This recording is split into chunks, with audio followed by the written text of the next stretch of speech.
السلام علیکم ناظرین، آج کے اخبار کے ساتھ میں رانا عادل اسی دعا سے پروگرام کا آغاز کرتے ہیں کہ اللہ رب العزت آج کے روز ہم سب کے لیے آسانیاں پیدا کرے، آمین۔ بڑھتے ہیں پروگرام کی جانب۔ راحت اندوری نے کہا تھا، فیصلے لمحات کے نسلوں پہ بھاری ہو گئے، باپ حاکم تھا مگر بیٹے بھکاری ہو گئے، رکھ دیے جائیں گے نیزے لفظ اور ہونٹوں کے بیچ، ذل سبحانی کے احکامات جاری ہو گئے، نرم و نازک ہلکے پھلکے روئی جیسے خواب تھے، آنسوؤں میں بھیگنے کے بعد بھاری ہو گئے۔ ہماری آنے والی نسلیں کتنی تعلیم یافتہ اور کتنی ذمہ دار ہوں گی، اس پر نظر رکھنا بہت ضروری ہے، لیکن یہاں کچھ سوالات بہت اہم ہیں جن کے جوابات بھی ہمیں خود ہی ڈھونڈنا ہوں گے۔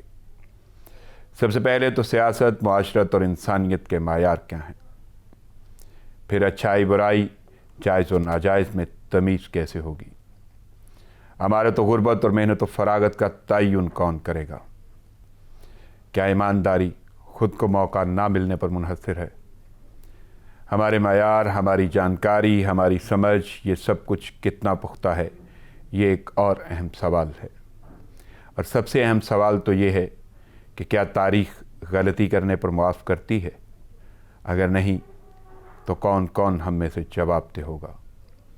جان ایلیا نے کہا تھا، ایک عجب آمد و شد ہے کہ نہ ماضی ہے نہ حال، جان برپا کئی نسلوں کا سفر ہے مجھ میں۔ ناظرین، حاضر ہوتے ہیں ایک چھوٹے سے وقفے کے بعد، ساتھ رہیے گا۔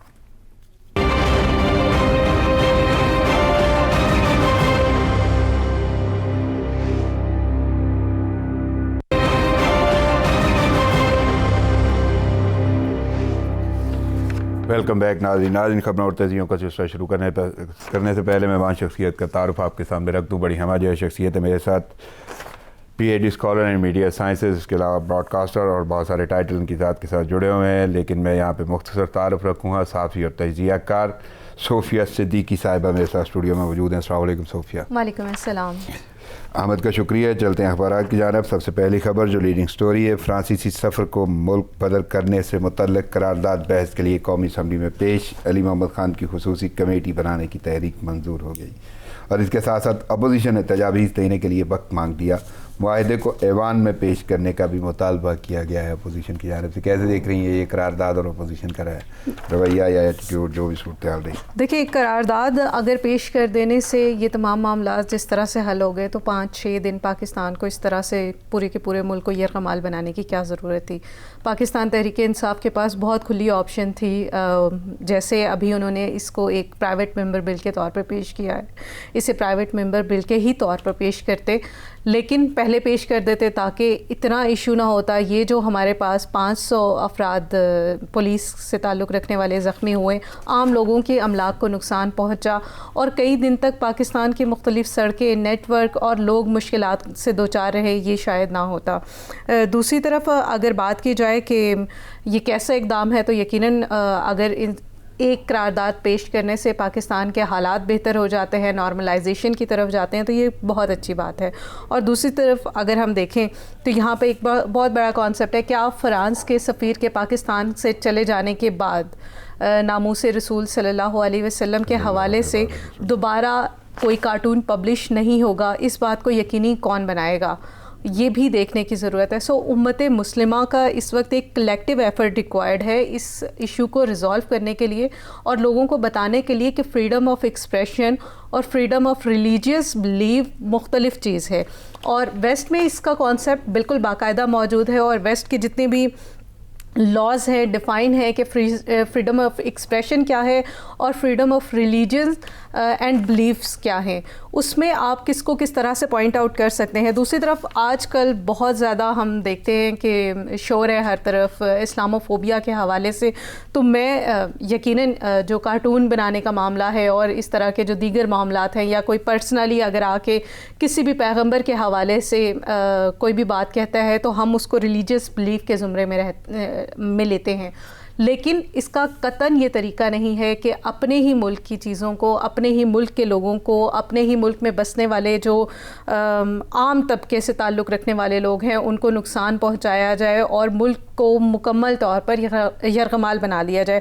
قرارداد کے تمام پوائنٹس آپ کی بھی نظر سے گزرے ہوں گے، یقیناً ہماری نظر سے بھی گزرے. آئی مسٹ سے کہ حکومت کو ایسی پالیسیز ڈیفائن کرنے کی ضرورت ہے اس قرارداد میں. جو مسنگ پارٹ نظر آ رہا تھا کہ آئندہ کوئی بھی ریلیجیس پارٹی کسی اور ملک میں ہونے والے ناموس کے نام پر اپنے ملک میں تباہی نہیں کرے گی، اور اپنے ملک کے لوگوں کو، اپنے ملک کے لوگوں کی املاک کو، اپنے ملک میں بسنے والے جو شہریوں ہیں ان کے جو حقوق ہیں ان کو پامال نہیں کیا جائے گا، جس طرح ہم نے پچھلے 6 مہینے میں کئی بار دیکھا ہوگا، اور خاص طور پر پچھلے 7-8 دن پورا پاکستان جس طرح سے یرغمال بنا رہا ہے، اس کی یقیناً پاکستان خود افورڈ نہیں کر سکتا. عالمی دنیا پہ کیا پیغام جاتا ہے کہ پاکستان ایک ایسا ملک ہے جہاں پہ بہت انسرٹینٹی ہے. نو ون نوز کہ کل پاکستان میں رہتے ہوئے آپ اسلام آباد کی سڑکوں پہ اپنے کام کے لیے جا سکیں گے یا نہیں جا سکیں گے، کتنے بیریئرز آپ کو ملیں گے، کتنے کنٹینرز آپ کو کراس کرنے پڑیں گے، کتنے راستے آپ کو تبدیل کرنے پڑیں گے. سو حکومت کو چاہیے کہ وہ جو مذہبی جماعتیں ہیں ان کو اس بات پہ ریسٹرکٹ کرے کہ آئندہ کبھی بھی کسی اور ملک سے ہونے والی ناموس رسول صلی اللہ علیہ وسلم کے حوالے سے جو بھی آواز اٹھتی ہے اس کے اوپر وہ مظاہرے ضرور کریں، اپنا حق ضرور استعمال کریں، لیکن اپنے لوگوں کو نقصان نہ پہنچائیں، اپنی املاک کا. اپوزیشن کو کہاں دیکھ رہی ہے؟ اپوزیشن نے تجاویز دینے کے لیے وقت مانگ لیا ہے، معاہدے کو ایوان میں پیش کرنے کا بھی مطالبہ کیا. دیکھیے اپوزیشن کا یہاں پہ نیریٹو ہمیں تھوڑا سا مختلف نظر آیا. ایسے لگا جیسے وہ بل کی منظوری پہ ریلیکٹنٹ نظر آ رہے ہیں، اور اس کے حوالے سے انہوں نے باقاعدہ کل کے ہنگامہ خیز اجلاس میں اپنا ایکسپریشنز بھی دیا کہ وہ ریلیکٹنٹ ہے، انہیں نہیں لگتا کہ اس قانون کو اسی طرح سے پاس ہونا چاہیے. یہ تجاویز انہیں اس وقت بھی دینی چاہیے تھی جب ان کے حکومت میں 2017 میں یہ پروٹیسٹ شروع کیے گئے تھے.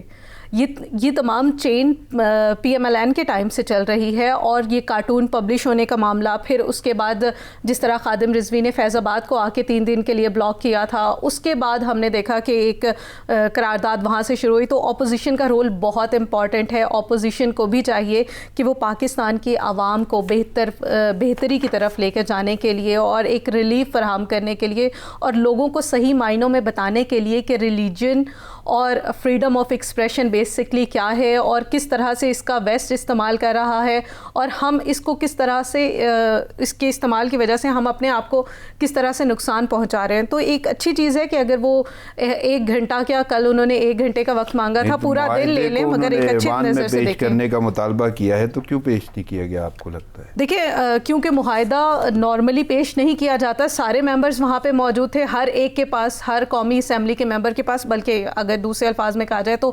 پاکستان کے ہر شہری کے پاس جس کے پاس ایک عدد ڈیجیٹل موبائل موجود ہے اس کے پاس اس معاہدے کی کاپی موجود تھی. تو معاہدے کے اوپر اس کے تمام پوائنٹس کو ضرور ڈسکس کریں، ایک اچھی چیز ہے. لیکن کیونکہ ایک سینیریو نہیں ہے، ہمیشہ پیش نہیں کیے جاتے، اس طرح آپ کتنے معاہدے پیش کریں گے؟ آپ تو بے شمار ایسے معاہدے کر رہے ہوتے ہیں جو قومی اسمبلی میں پیش نہیں ہوتے. یہ پہلی دفعہ ایسی کوئی ڈیمانڈ ہمارے سامنے آئی ہے اپوزیشن کی طرف سے جس میں وہ یہ کہہ رہے ہیں کہ اس معاہدے کو بھی پیش کرنا چاہیے تھا. ادروائز ان تمام قومی اسمبلی کے ممبران کے پاس اس معاہدے کی کاپی موجود تھی، وہ ان میں سے کوئی بھی ایک پڑھتا وہ قومی ریکارڈ کا حصہ بن جاتی. اسد عمر کا قرارداد پر اپوزیشن کے ساتھ بیٹھنے پر آمادگی کا اظہار. پیر نور الحق کا کہنا ہے کہ وزیر اعظم نے دنیا میں عالم اسلام کا مقدمہ لڑا. تو یہ حکومتی بیانات آپ کیسے دیکھ رہی ہیں؟ کل تو اچھی خاصی تقاریر ہیں، لیکن حالانکہ اس میں بہت کچھ ایسا مٹیریل بھی تھا جو اپوزیشن کو اکسانے پر مبنی تھا، لیکن کیسے دیکھ رہی ہیں حکومتی اراکین کے بیانات؟ دیکھیں حکومت ہو یا اپوزیشن ہو، یہ معاملہ وہ ہے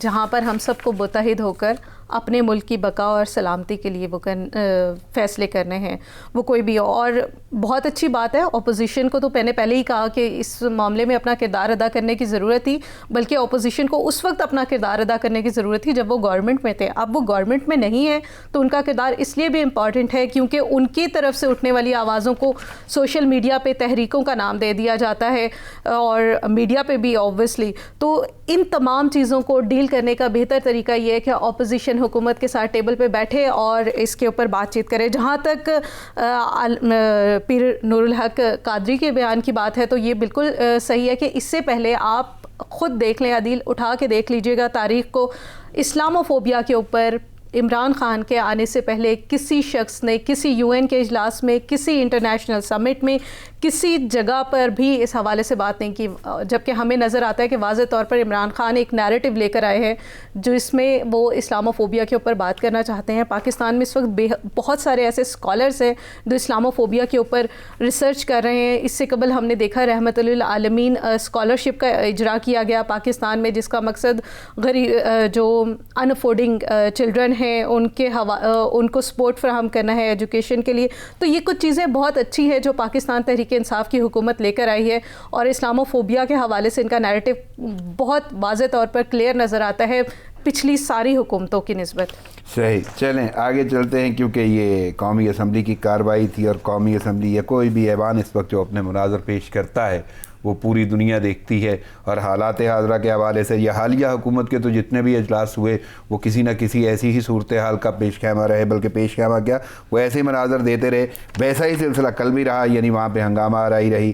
اسد کیسر اور شاہد خاقان عباسی میں جھڑپ ہوئی, لیگی رہنما کی جوتا مارنے کی دھمکی, اسپیکر کا حد میں رہنے کا مشورہ, ایوان کے باہر بھی میڈیا ٹاک میں خوب انہوں نے بھڑاس نکالی. لیکن اس کے برعکس فواد چودھری صاحب نے جواب دیا, کہتے ہیں شاہد خاقان عباسی ایک جوتا ماریں گے تو دوسری طرف سے 100 جوتے مارے جائیں گے, اور ایوان میں بات کرنے کی انہیں تمیز نہیں ہے.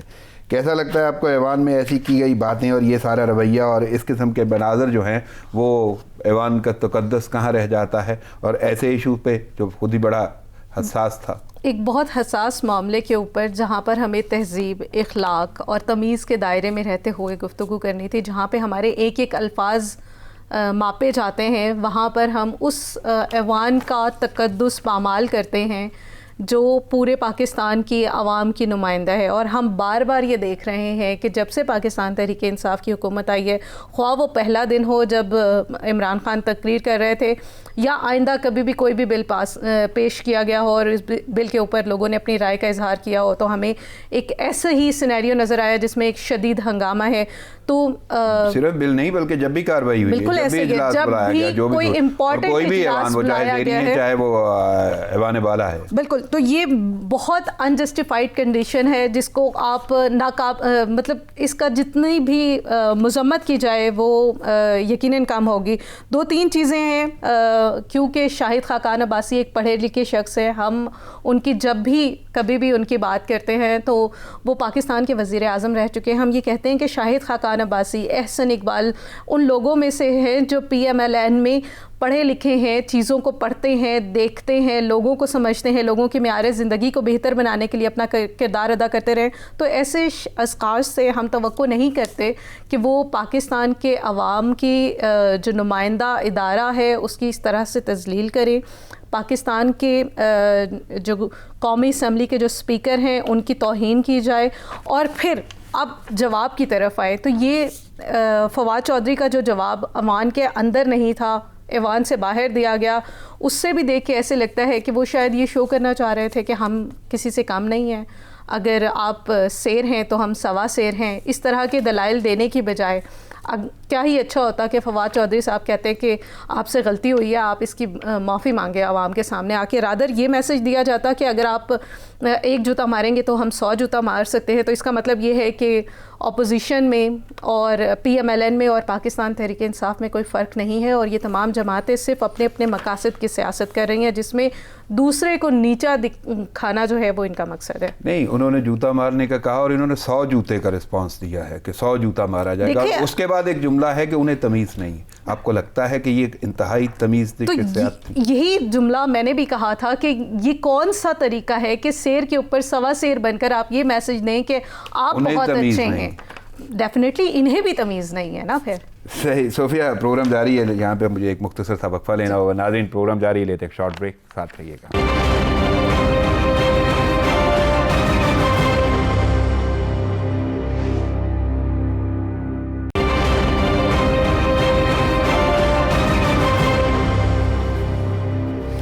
ویلکم بیک ناظرین. خبروں اور تجزیوں کا سلسلہ جاری ہے, اور جو سلسلہ جہاں سے ٹوٹا تھا وہیں سے آگے بڑھاتے ہیں. صوفیہ, پہلے تو ہم بات کر رہے تھے یہی قومی اسمبلی کی کارروائی کے حوالے سے, لیکن میں ذرا آگے بڑھتا ہوں اور انٹرنیشنل حوالے سے گفتگو کرتے ہیں. ایران نے پاکستانی کینوں کی درآمد پر پابندی ختم کر دی. وزیر خارجہ شاہ محمود قریشی کہتے ہیں پاک ایران مشترکہ سرحد پر بارڈر مارکیٹ کا خواب پورا ہو رہا ہے. قانونی تجارت کو فروغ ملے گا. تو کیسے دیکھ رہی ہیں, واقعی کیا فروغ ملتا ہوا نظر آ رہا ہے یہ بارڈر مارکیٹنگ کے حوالے سے؟ دیکھیں ان تمام چیزوں کو 2-3 پرسپیکٹیوز میں ہمیں دیکھنا ہوگا. ایک یہ کہ اس وقت جو ریجنل سینیریو ڈیولپ ہو رہا ہے وہ گزشتہ پوری دہائی سے بالکل مختلف ہے, بلکہ اگر اس کو خاص طور پر ان 70 سالوں سے کنفائڈ کیا جائے جب سے پاکستان بنا ہے تو یہ بالکل مختلف سینیریو ہے جو اب ہمیں دیکھنے کو نظر آنے والا ہے. تو ایسے لگتا ہے بظاہر کہ belt and road initiative, China Pakistan economic corridor, پھر چابہار کے اوپر جو پاکستان کا اور ایران کا کلیش چل رہا تھا, اس کے علاوہ بہت ساری جو پابندیوں کا سلسلہ تھا پاکستان اور ایران کے درمیان, اور خاص طور پر اگر اس کو ہم لنک کریں کہ امریکہ کی طرف سے جو سینکشنز امپوز کی گئی تھی ایران کے اوپر, ان تمام چیزوں کا ختم ہونا, اور اب یا ایران ابھی یو ایس کے ساتھ تو ان کی تمام ڈیل مکمل نہیں ہوئی ہے, لیکن انشاءاللہ مستقبل میں ہم دیکھیں گے کہ جلد ہی وہ تمام سیکشنز بھی ختم ہو جائیں گے, جس کے بعد ایران کی اکانومی بہتر ہوتے ہوئی ہمیں نظر آئے گی. وہیں پاکستان اور ایران کے تعلقات کا بہتر ہونا اس بات کا عکاس ہے کہ اب پاکستان کے اوپر جو ایک انٹرنیشنلی پریشر تھا ہمارے 2 بارڈرنگ کنٹریز کے ساتھ, افغانستان اور ایران پرٹیکولرلی, کہ ہم میں سے یا ہماری عوام اور ہماری حکومتیں یہ سمجھتی تھی کہ وہ بھارت کے دباؤ میں ہیں, تو اس سے بھی وہ بھی اب ہمیں چینج ہوتا ہوا نظر آ رہا ہے. نہیں تو پاکستان کی تجارت کو کتنا فائدہ آپ کو نظر آ رہا ہے, اسپیشلی یہ روٹ کے حوالے سے اگر میں بات کروں تو مزید آگے, کیونکہ یہ سلسلہ چلتا ہے, اور کوریڈور کی آپ نے بات کر دی, اور اسی کوریڈور کے حوالے سے تو یہ تجارت بہت آگے تک جاتی ہوئی نظر آتی ہے. یہ بہت خوش آئند چیز ہے.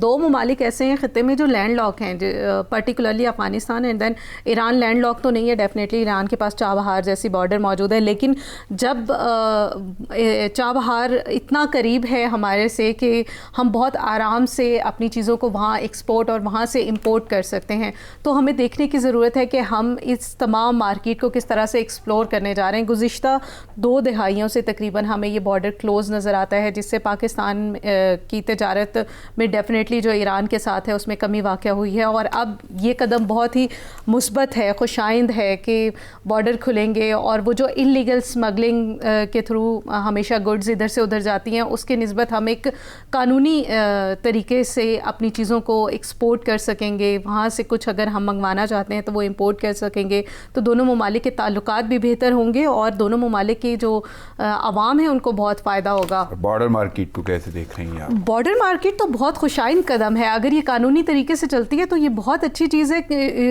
ایٹ لیسٹ ہم اسمگلنگ سے بچ جائیں گے. اسمگلنگ میں ملک کو 2 طرح سے نقصان ہوتا ہے, ایک یہ کہ آپ کی چیز آپ کو پتہ ہی نہیں چلتا وہ پاکستان سے باہر چلی جائے گی, دوسرا یہ کہ آپ کوئی ٹیکس نہیں امپوز کر سکتے, کوئی لا نہیں ہے آپ کے پاس, آپ ان کو پکڑ نہیں سکتے, ان کو پوچھ نہیں سکتے, آپ کو پتہ ہی نہیں چلتا کہ کون سی چیز کب کتنی گئی ہے.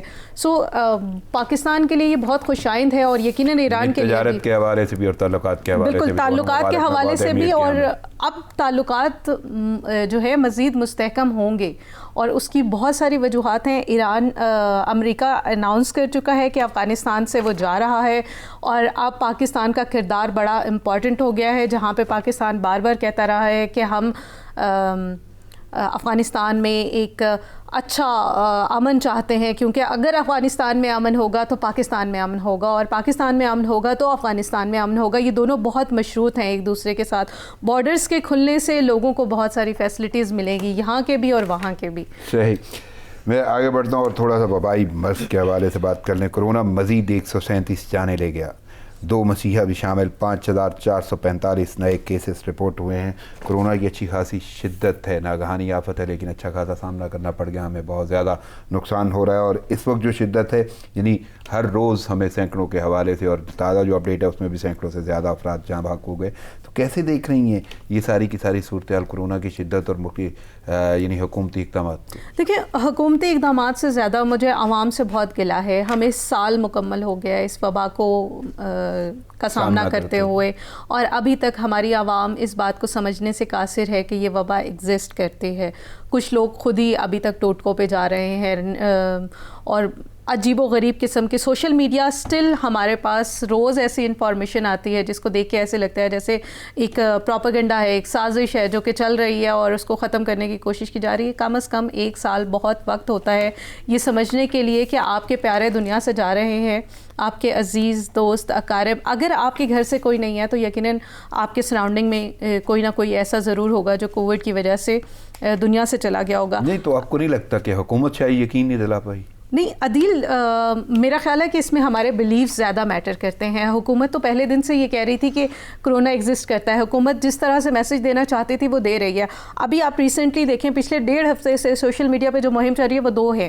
ایک یہ کہ جو ماسک مارکیٹ میں موجود ہیں ان میں کسی قسم کا وائرس موجود ہے جو آپ جب ماسک کو مسلسل کیری کرتے ہیں تو وہ آپ کے منہ اور ناک سے آپ کی باڈی میں داخل ہو جاتا ہے جو آپ کے لیے ڈیمیجنگ ہے, وچ از ویری رانگ.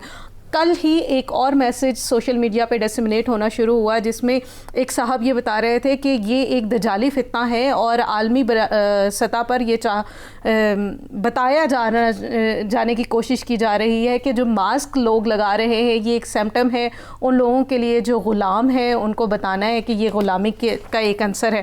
تو ان تمام چیزوں کو صرف یہی نہیں, آپ اس کو 5G سے لنک کر کے دیکھ لیں, آپ اس کو بایو کیمیکل وار کہہ دیں. ہم سب بھی اس بات پہ یقین رکھتے ہیں کہ بہت ممکن ہے کہ یہ بایو کیمیکل وار ہو, لیکن اس کا قطعاً یہ مقصد نہیں ہے کہ آپ کو اگر عالمی برادری کی طرف سے, آپ کو اگر آپ کی حکومتوں کی طرف سے کہا جا رہا ہے کہ آپ اپنا ہاتھ صاف رکھیں, آپ اپنے گھر میں جائیں تو اپنے بزرگوں کا خیال رکھیں, آپ ماسک پہنیں, تو اس کا مطلب یہ ہے کہ یہ آپ کی پروٹیکشن کے لیے ضروری ہے. لوگوں سے فاصلہ رکھنے تو کا. آپ کو نہیں لگتا, میں ذاتی طور پہ یہ جاننا چاہتا ہوں کہ جس طرح آپ سوشل میڈیا کی بات کر رہی ہیں, جو باتیں پھیل رہی ہیں, یہ ساری چیزیں اپنی جگہ پہ, حکومت کیوں نہیں یقین دلا پا رہی؟